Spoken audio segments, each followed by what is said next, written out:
Yo, okay, this is the one. This is finally the lens I've been looking for this whole time. This is my new favorite lens, and it's not the one that you're watching me through right now. It's this one. Should probably be a little more careful with this because shout out Blonde Robot, who's the distributor for Tamron in Australia. They're the ones who lent me this for 2 weeks to be able to review. They had no input on the video at all or the review at all, but shout out Blonde Robot for letting me review this for 2 weeks. Thank you guys. My favorite thing about this lens, it's a 28 to 75mm lens, but it's f2.8, which means you still get beautiful blurred backgrounds, beautiful bokeh. It looks really awesome at pretty much any zoom range that you can have. And the good thing, probably my favorite thing about this lens is just how versatile it is. It's extremely light and portable. I love doing run and gun situations. I'll use a gimbal, DJI gimbal sometimes. And so I like doing a lot of street interviews, music videos. I'm running, I'm walking, I'm moving around, and just having something so light is really good. But at the same time, the quality is being absolutely incredible. The thing I've really noticed is the lighting just gives this almost film-like response. And some of the photos I took of my baby, which I'm not going to share in this video, but man, those are the best family portraits I've taken in the past couple of years since she was born. So I'm really happy with this thing. In terms of video, I'm going to show you a couple of comparisons, but this thing just knocked it out of the park with consistency, the lighting, the sharpness. And you know what? The cool thing is, this is extremely affordable compared to some of the other options out there, like the Sony lens, which is significantly more expensive, and some of the Sigma versions and things like that as well. I just find this to be the best value, like for an aspiring videographer who's kind of new to the game, or even even a veteran who sort of knows what they're doing but doesn't want to spend thousands of dollars on all these crazy lenses anymore. This can pretty much do everything that you need. It's really that incredible. I'm not just gassing it up for no reason. I really believe in what Tamron's doing here, and you can tell that it's actually maintained really high quality, even though the price is extremely affordable. So let's see how it looks. Yeah, wow. I'm not even sure how much of a difference it's going to make for you guys on YouTube with video compression and all that kind of stuff. But just here, I'm using my iPhone 16 Pro as a video monitor, and the difference is night and day. Seriously, like this lens is a whole nother level to what I was using before, which is this cheaper full frame lens from Sony, which, don't get me wrong, for the price, it's been really good. And I actually got this for free because a good friend of mine, Hayden Pedersen, gave it to me for free. So shout out Hayden Pedersen. Go check him out. Awesome photographer, by the way. But this is a full frame 3.5 to 5.6 f-stop to 28 to 70mm lens. And this has been really useful. Like the zoom range 28 to 70 is kind of a sweet spot for me for all the kind of stuff that I do, music videos, street interviews, all that kind of stuff. But the higher f-stop is a bit of an issue for me, and it's just not quite as sharp as the Tamron lens that I'm using right now. So just to show you guys what I've been working with versus what I'm using now with the Tamron, let's do a bit of a comparison. So here's the Tamron. What do you think? And now I'm back to the Sony. It's a, I think, 28 to 70mm lens. Yeah, I can already tell the quality is not quite as good. Background blur, bokeh, not quite as good, not quite as sharp. Let me know what you guys think. And here's the Sigma 56mm lens. It's an APS-C lens, so it's actually for a smaller frame camera, but it still works here.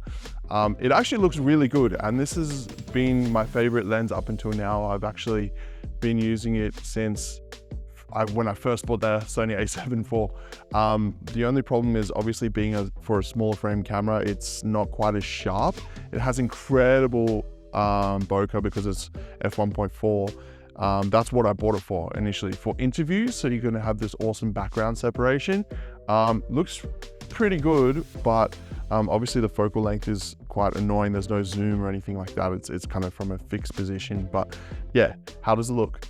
And then just for the fun of it, I got the iPhone 16 Pro running in 4K cinematic.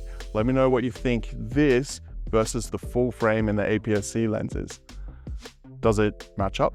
So I did take the Tamron lens out in the city of Brisbane to check it out, to push it to its limit. And you can see in some of the videos, I'm comparing it with the different lenses that I've used before, or some of the lenses that are in my everyday carry.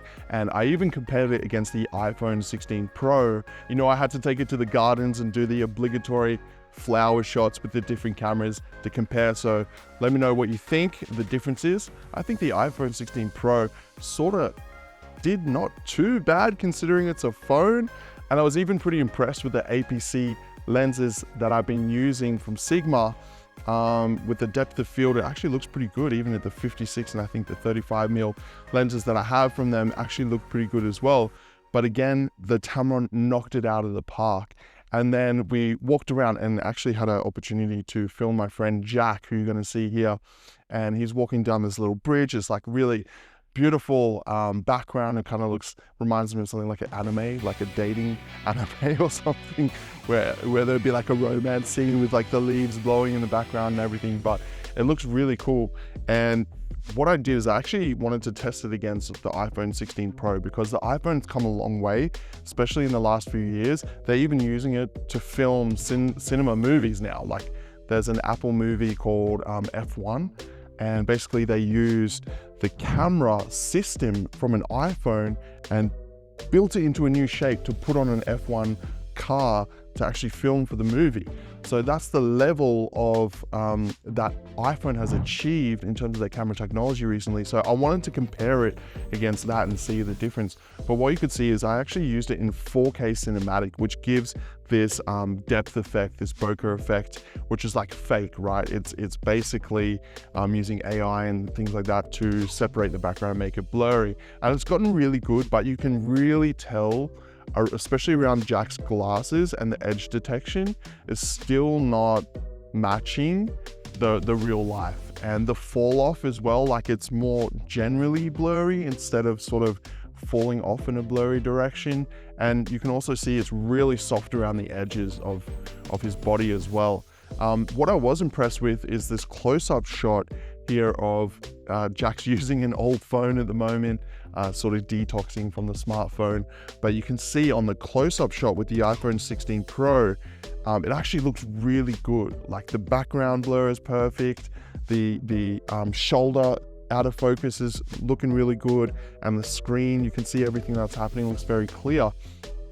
But if you compare it against the Tamron shot, man, you can see so much more detail. Like it's funny when you're watching the iPhone video, it looks like real life. Like it almost looks like real life. It looks like how I would see it. And then you switch to the Tamron, you can see like all the little cracks in the screen. You can see like the dust in the screen, the reflections, the background blur. It's all on a whole nother level. So that was really impressive.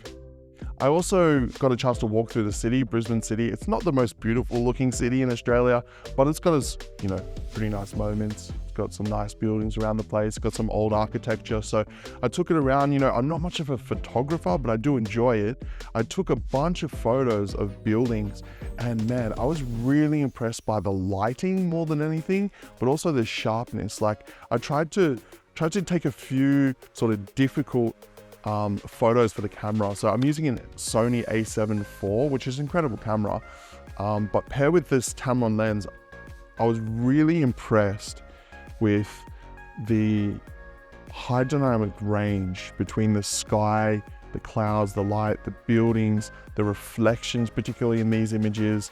The reflections looked absolutely incredible. The greenery versus the sky versus the blue of the buildings. The old stone buildings look amazing.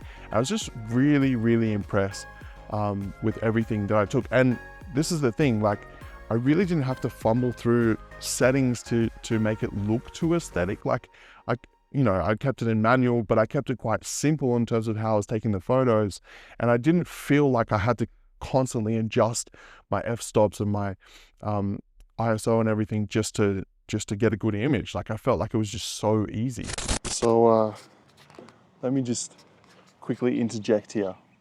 I've been talking a lot about the specs and a lot of the good things about this lens in a really logical way, but I hadn't filmed this part before, but I decided to put it in because I was thinking about it a lot.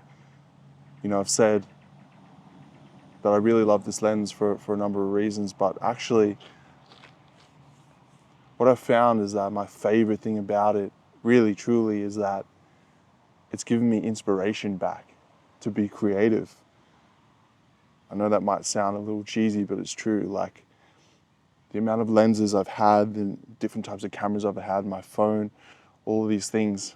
When I walk around, I have this natural intuition to just capture the light, capture beautiful scenarios and scenes and images and things. And I just love the beauty in the world. But I've never felt equipped to just walk around with a camera and just capture that. I've tried, and it just never really hit the mark. But the thing that this lens has given me is this newfound confidence that I can walk around literally anywhere and be able to capture some incredible scenes, capture the way the light is dancing off glass, or the refractions, or the different colors. It's a newfound confidence. And don't get me wrong, I know that you can, with any type of camera these days, you can go out and capture beauty. That's not what I'm saying. What this is giving me is a new sense of confidence that in any scenario, in any situation, at any time of day, I can capture something beautiful. So if anything, that's why I really recommend this lens. It's amazing.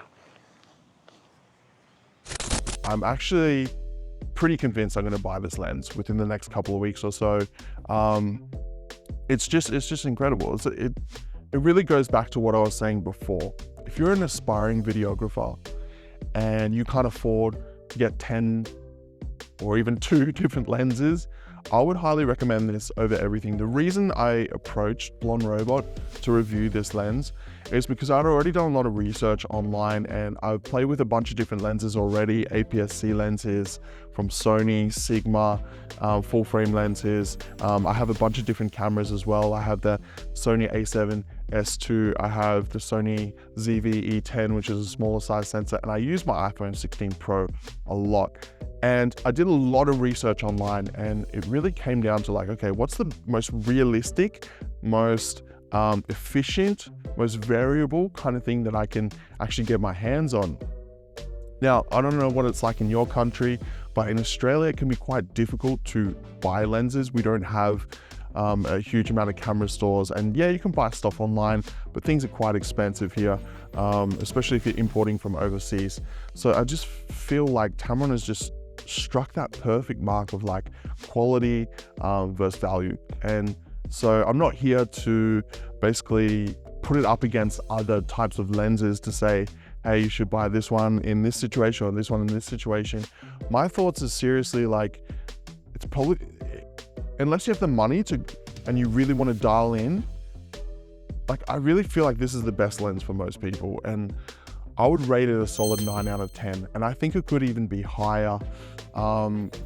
Maybe some of the build quality can be a little better. Maybe it's just me. I had a little difficulty actually attaching it to the E-mount sometimes. It just didn't click in as easier as some of my other E-mount lenses, but that's like the only grievance that I have really out of everything. I'm super impressed with this lens. I can't wait to actually try it out more long term.